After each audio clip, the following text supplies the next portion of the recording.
30। अभी तक हमने 119 मेडिसिन के बारे में डिटेल में अच्छे से समझा, ठीक है ना। अगर आपको ये 3 पॉइंट्स नहीं पता है जो मैं अभी बोलने वाला हूँ, तो वो बहुत ही इंपॉर्टेंट पॉइंट्स है। स्टार्टिंग का 2 से 3 मिनट स्किप मत करना। अगर आपको ये तीनों पता है कि हमारा टारगेट क्या है, किन लोगों के लिए है, और मैं जो इन्फॉर्मेशन लाया हूँ कहाँ से लाया हूँ, तो ये अगर आपको नहीं पता है तो स्टार्टिंग का 2 से 3 मिनट स्किप मत करना। ये बहुत ही इंपॉर्टेंट होने वाले हैं। अगर आपको पता है तो स्किप करके सीधे मेन वीडियो पे जाओ, ठीक है। शुरू करते बिना किसी देरी के। पहला हमारा टारगेट ये है कि हमारे देश में जितने भी मेडिकल स्टोर हैं, छोटे हो या बड़े, और हॉस्पिटल फार्मेसी हैं, उनके अंदर जो जो मेडिसिन है उनके बारे में अच्छे से समझना। और वो कैसे होगा, टोटल 30 to 40 ऐसे मार्केटर और मैन्युफैक्चरर हैं हमारे देश में। उनके जो ब्रांड मेडिसिन हैं, ऑल कैटेगरी के मेडिसिन, जैसे कि अपना कार्डियो का हो गया, डायबिटीज़ का हो गया, और अलग अलग टाइप के जो भी मेडिसिन हैं, तो ऑल टाइप की मेडिसिन को अगर समझ लेते हैं, जो कि 30 to 40 मार्केटर हैं, अगर उनके बारे में समझ लेंगे, हर एक मेडिसिन के बारे में, कैटेगरी के हर एक मेडिसिन के बारे में, तो हम लोग ऑलमोस्ट 90% के ऊपर हर एक, मतलब कि इंडिया के मेडिकल के मेडिसिन के बारे में ऑटोमेटिकली समझ जाएंगे, ठीक है ना। तो ये प्रोसेस बहुत ही लॉन्ग होने वाला है, तो इसमें कंसिस्टेंसी बहुत ज़रूरी है। ये बात मैं पहले आपको बता दे रहा हूँ। और सेकंड पॉइंट ये है कि किन लोगों के लिए ये सीरीज़ है। पहला तो जो मेरा ये जो कोई नॉर्मल व्यूअर देख रहा है, कि जो मतलब कि फार्मासिस्ट नहीं है, मेडिकल स्टूडेंट भी नहीं है, तो फिर सिर्फ इंफॉर्मेशन के लिए देखना, और उनके लिए ही इंफॉर्मेशन में मतलब स्प्रेड करने की पूरी कोशिश है। सिर्फ इंफॉर्मेशन के लिए देखना, कोई भी मेडिसिन का मिसयूज़ मत करना। और जो मैं इंफॉर्मेशन दे रहा हूँ, ताकि आपको अच्छे से जानकारी हो, तो आप जो मेडिसिन का है उसका वैल्यू समझो, और उसका मतलब कि एडमिनिस्ट्रेशन, मतलब डोज लेने का सही तरीका अच्छे से समझ जाओ। और कुछ काउंसलिंग के पॉइंट्स है इसके अंदर, जो मैं आपको समझाऊंगा कि क्या करना चाहिए, क्या नहीं करना चाहिए, ये बात को ध्यान में रखना। और जो जो इन्फॉर्मेशन मैं दूंगा आपको, वो सिर्फ एजुकेशन पर्पस के लिए, खुद से मेडिसिन का यूज मत करना, ठीक है ना। और सेकेंड, अपना जो ये फर्स्ट ईयर और सेकेंड ईयर के जो स्टूडेंट्स है, डी फॉर्म या फिर बी फॉर्म, अगर वो इस प्रोसेस को फॉलो करते हैं, मतलब इस सीरीज़ को फॉलो करते हैं, तो फिर उनको आने वाले टाइम में जब ट्रेनिंग का फेस होगा, तो उनको इतना ज़्यादा प्रॉब्लम नहीं होगा अच्छे से सीखने में, ठीक है ना। क्योंकि वो ऑलरेडी स्टार्टिंग फेज से ही रियल लाइफ जो मेडिसिन है उनके बारे में अच्छे से समझ रहे हैं। वो भी नॉर्मल ब्रांड्स के मेडिसिन नहीं, जैसे कि सन फार्मा, अल्केम, टोरेंट, लुपिन, जो इस टाइप के जो भी ब्रांड्स है उनके मेडिसिन के बारे में डायरेक्ट आप समझोगे, ठीक है ना। तो आपको जो ट्रेनिंग के, और जो हमारा थर्ड पॉइंट ये है कि जो मैं इतना सारा इंफॉर्मेशन लाया हूँ, कहाँ से लाया हूँ, ठीक है ना। तो जो मेरा फर्स्ट ईयर सेकेंड ईयर के जो मेरे नोट्स थे, उसमें से कुछ इंपॉर्टेंट पॉइंट्स निकाला हूँ, प्लस जो टॉप 10 वेबसाइट हैं मेडिसिन के, उसके अंदर से कुछ कॉमन पॉइंट निकाला हूँ जो कि इम्पॉर्टेंट है। और अपने एक्सपीरियंस के बेस पर, जो पिछले जो मेरे पास एक्सपीरियंस है 2 साल का, उसके बेस पर कुछ काउंसलिंग के पॉइंट्स ऐड किया हूँ, जो मैं सीखा हूँ अच्छे से। तो ये बहुत ही इंपॉर्टेंट होने वाला है काउंसलिंग के पॉइंट्स। क्यों? क्योंकि एज अ फार्मासिस्ट, अगर कोई फार्मासिस्ट देखता है इस वीडियो को, मतलब कि स्टूडेंट जो है, क्योंकि अगर वो अच्छे से समझ जाएगा इसको, तो वो जब रियल लाइफ में जब प्रिस्क्रिप्शन को एक्सप्लेन करेगा, तो उनको कोई भी डिफ़िकल्टीज नहीं होगी, ठीक है ना। तो शुरू करते बिना किसी देरी का, पहला देखते हैं इसका इंट्रो, ठीक है।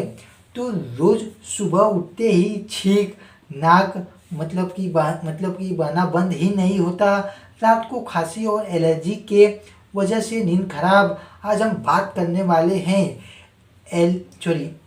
एलर कास्ट एलसी टैबलेट के बारे में, जो कंटेंट करता है मोन्टेलू कास्ट, सोडियम एंड लियोसेट्रिजिन हाइड्रोक्लोराइड, और मार्केटेड किया जाता है लुपिन लिमिटेड के द्वारा, ठीक है ना।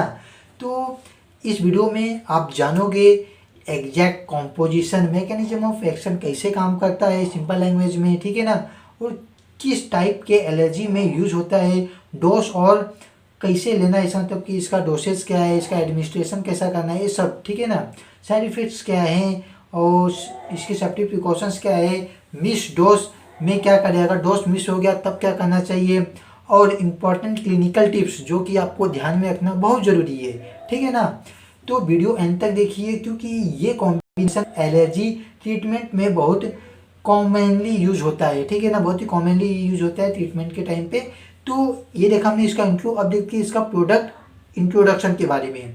तो brand name Alercast LC, generic combination अपना montelukast sodium plus levocetirizine hydrochloride. इसका डोसेज फॉर्म अपना ओरल टैबलेट है, मैन्युफैक्चरर और मार्केटेड बाय लुपिन लिमिटेड।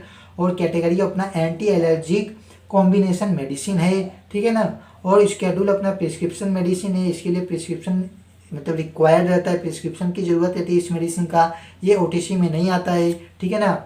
और ये एक एंटी एलर्जी कॉम्बिनेशन थेरेपी है जो नेजल एलर्जी और एलर्जी कंडीशन में यूज होता है, ठीक है।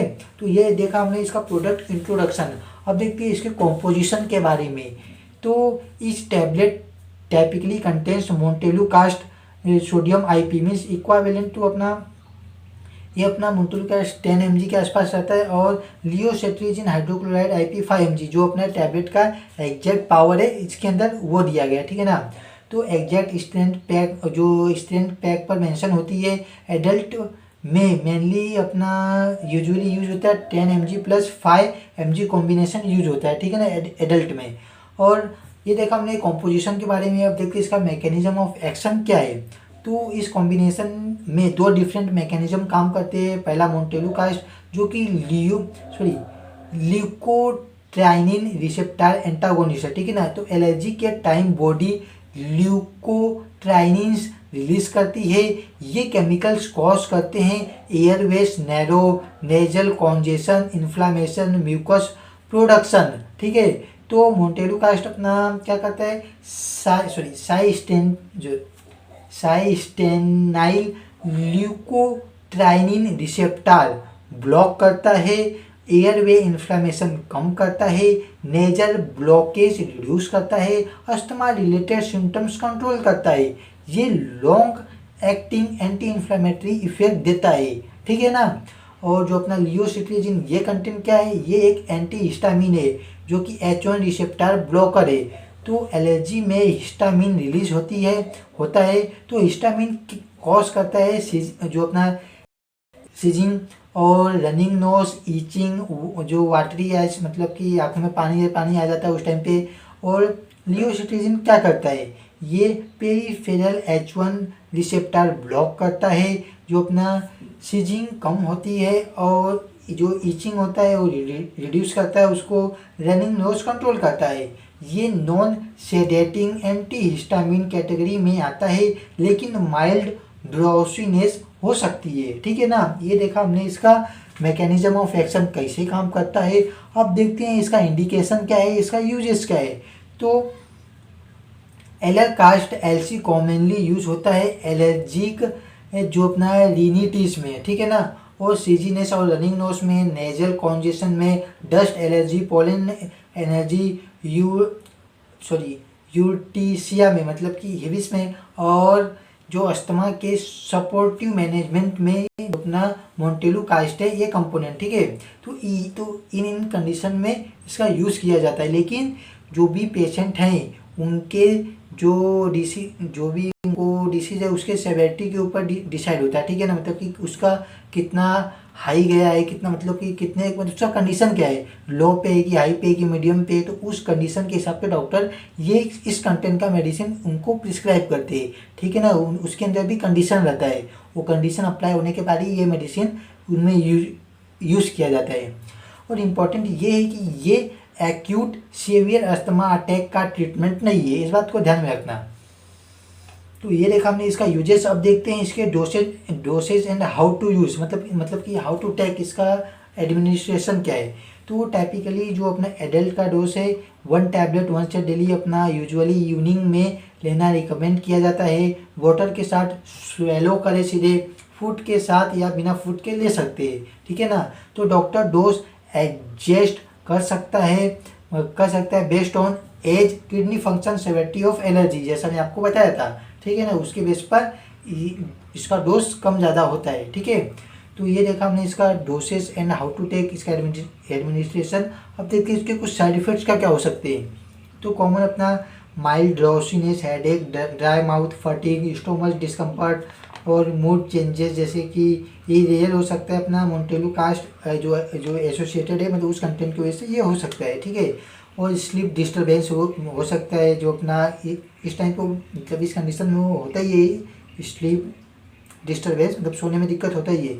और मतलब स्किन रैशेस हो सकते हैं। और फिर कुछ सीरियस और रेयर है जैसे कि बिहेवियर चेंजेस हो सकते हैं, डिप्रेशन सिम्टम्स रेयर है मतलब रिपोर्टेड विद जो मोंटोली कास्ट है उसके वजह से नहीं, उसकी वजह से नहीं होगा मतलब, लेकिन ये कंटेंट शायद जो डिप्रेशन का सिम्टम्स है ना, जैसे कि अगर मतलब ये आपको पहले से मतलब कि समझ सकते हो कि नहीं, पहले से ही किसी का मतलब कि एकदम पूरा रनिंग नोज हो रहा है, सब कुछ हो रहा है, साथ में एलर्जी हो गया उसको, तो जो जो डिप्रेशन का सिम्टम्स मतलब कि कुछ करने का मन नहीं करेगा, उसको इरिटेशन होगा, तो ऐसे ऐसे सिम्टम्स आ सकती है।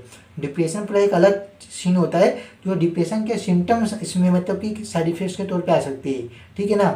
तो एलर्जी रिएक्शंस हो सकते हैं, ठीक है ना, मतलब इनमें से कुछ भी होगा ना तो आपको तुरंत डॉक्टर को बताना है, ठीक है। तो अगर अनयूजुअल मूड चेंजेस या सेवियर रिएक्शन हो तो डॉक्टर को तुरंत काउंसलिंग करे, मतलब कि उनको मतलब कि कंसर्न करे, ठीक है, उनसे तुरंत काउंसलिंग ले कि नहीं अब क्या करना चाहिए, अभी ये हुआ है तो अभी ये देखा हमने इसका साइड इफेक्ट्स। अब देखते हैं इसका कॉन्ट्रा इंडिकेशन क्या क्या हो सकते हैं। तो अवॉइड करें अगर मोंटेलू कास्ट से एलर्जी हो, लियोसेट्रिजिन से एलर्जी हो, मतलब कंटेंट से ही एलर्जी हो तो इसको अवॉइड किया जाता है। और सेवियर किडनी इम्पेयरमेंट हो तो डोज एडजस्टमेंट, मतलब डोज में एडजस्टमेंट क्या बोलते हैं नीडेड, मतलब कि कम ज़्यादा हो सकता है अगर सेवियर किडनी इम्पेयरमेंट है तो। और प्रीवियस जो सेवियर रिएक्शन टू एंटीहिस्टामिन है तो भी इसको अवॉइड किया जाता है, ठीक है। तो ये देखा हमने इसका कॉन्ट्रा इंडिकेशन। आप देखते हो कुछ सेफ्टी प्रिकॉशंस के बारे में जो कि ध्यान में रखना बहुत जरूरी है। एज अ फार्मासिस्ट आपको काउंसलिंग के टाइम पे ये पॉइंट्स काम आएंगे प्रिस्क्रिप्शन समझाने के टाइम पे, ठीक है, मतलब कि एक्स्ट्रा पॉइंट्स ऐड करके उनको अच्छे से समझाने के टाइम पे ये पॉइंट्स ऐड आएंगे, मतलब कि काम आएंगे, ठीक है। और प्रेगनेंसी में डॉक्टर जो कंसल्टेशन है वो ज़रूरी है। और ब्रेस्ट फीडिंग में कॉशन है, मतलब कि सावधानी बरतनी चाहिए, अल्कोहल अवॉइड करें क्योंकि जो अपना ड्राउजीनेस बढ़ सकती है उसकी वजह से। ड्राइविंग या हैवी मशीनरी अवॉइड करें। अगर स्लीपीनेस फील हो तो अगर आपको नींद जैसा फील हो रहा है तो ड्राइविंग और जो हैवी मशीनरी है जो मशीन से रिलेटेड कोई काम करता है तो उसको अवॉइड करें, ठीक है ना। और अस्थमा अटैक के लिए इमरजेंसी इनहेलर रिप्लेसमेंट नहीं करता, मतलब कि जो अपना अस्थमा अटैक है तो उसके लिए क्या बोलते हैं जो इमरजेंसी में इनहेलर दिया जाता है उसको ये रिप्लेस नहीं करता है, ठीक है, इस बात को ध्यान में रखना। और ड्रग इंटरेक्शंस क्या क्या हो सकते हैं, जैसे कि सेडेटिव्स के साथ ड्रोजीनेस इंक्रीज हो सकता है, CNS डिप्रेशन के साथ कॉजन है, उस टाइम पे सावधानी बरतनी चाहिए, ठीक है ना। तो ये देखा हमने ड्रग इंटरेक्शन। अब देखते हैं इसका मिस डोज, अगर डोज मिस हो जाए तब क्या करना चाहिए।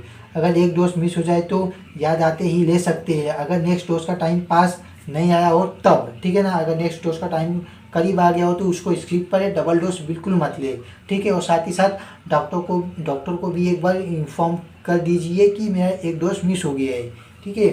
अब देखते हैं अगर ओवरडोज हो गया तब क्या करना चाहिए। तो ओवरडोज सिम्टम्स में सीवियर ड्रोजीनेस हो सकता है और जो एजिटेशंस हो सकता है जो कि चाइल्ड में मतलब देखा जाता है। और फास्ट हार्ट बीट हो सकता है उसे, मतलब कि जो हार्ट बीट रहेगा अपना वो फास्ट हो जाएगा। तो ट्रीटमेंट अपना जैसे कि जो सिम्टोमेटिक एंड सपोर्टिव मैनेजमेंट है एकदम पूरा ये। तो ये देखा हमने इसका ओवरडोज में क्या क्या सिम्टम्स आ सकते हैं, ठीक है। तो अब देखते हैं कुछ इंपॉर्टेंट क्लिनिकल टिप्स जो कि आपको बहुत ही काम आएंगे काउंसलिंग के टाइम पे और खुद समझने के लिए भी ये पॉइंट आपको काम आएंगे, ठीक है। तो बेस्ट इफेक्ट के लिए रेगुलर यूज़ करें, ठीक है, मतलब कि एक भी दिन इसका वो ना करें, मतलब मिस ना करें, जितना दिन कहा गया उतना दिन इसको यूज़ करें। और सडन स्टॉप करने से एलर्जी वापस आ सकता है। Dust avoidance and mask useful होता है। नेजल सेलाइन वॉश कंबाइन करने से बेटर रिलीफ मिल सकता है। अस्थमा पेशेंट अपना इनहेलर कंटिन्यू रखे, ठीक है, जो अस्थमा पेशेंट है उनका जो भी पहले से जो उनका इनहेलर चल रहा है तो वो कंटिन्यू करे, अगर ये मेडिसिन वो साथ में ले रहे हैं, अगर इस मेडिसिन का जरूरत पड़ रहा है तो, ठीक है ना। ये देखा हमने इसका समरी। अब मतलब ये देखा हमने इसका वो इम्पोर्टेंट पॉइंट्स, ठीक है, मतलब कि टिप्स पॉइंट जो कि ध्यान में रखना बहुत ज़रूरी है। और अब देखिए इसका एक छोटा सा समरी जो कि अभी तक जितना हमने देखा। तो एलर्टा कास्ट एलसी टैबलेट जो कि अपना montelukast 10 mg plus levocetirizine 5 mg dual action anti allergic medicine है। हिस्टामिन प्लस ल्यूकोट्राइनिन ब्लॉक करता है, एलर्जिक रिनिटिस में इफेक्टिव है और वंस डेली डोज है, दिन में एक बार है। माइल्ड ड्राउजीनेस पॉसिबल हो सकता है साइड इफेक्ट्स के तौर पे और प्रिस्क्रिप्शन रिक्वायर्ड है, इसके लिए प्रिस्क्रिप्शन जरूरी है, ठीक है, बिना प्रिस्क्रिप्शन की ये मेडिसिन नहीं मिल सकता। लास्ट में एक और पॉइंट जो अपना ये कि एलरकास्ट एलसी एक effective dual action anti allergic combination है जो एलर्जी सिम्टम्स को मल्टीपल पाथवे से कंट्रोल करता है, लेकिन इसका यूज डॉक्टर गाइडेंस में होना चाहिए, ठीक है। अगर आपको जितना डिटेल दिया हूँ मैं, अगर आपको पसंद आया तो अच्छी बात है, अगर पसंद नहीं आया तो एक बार और देखना तो अच्छे से आपको समझ में आ जाएगा, ठीक है। तो आज इस मेडिसिन को लेकर हमने 120 मेडिसिन कंप्लीट कर लिया है। मिलते हैं कल डे 31 को, तब तक के लिए bye bye, good night, Radhe Radhe.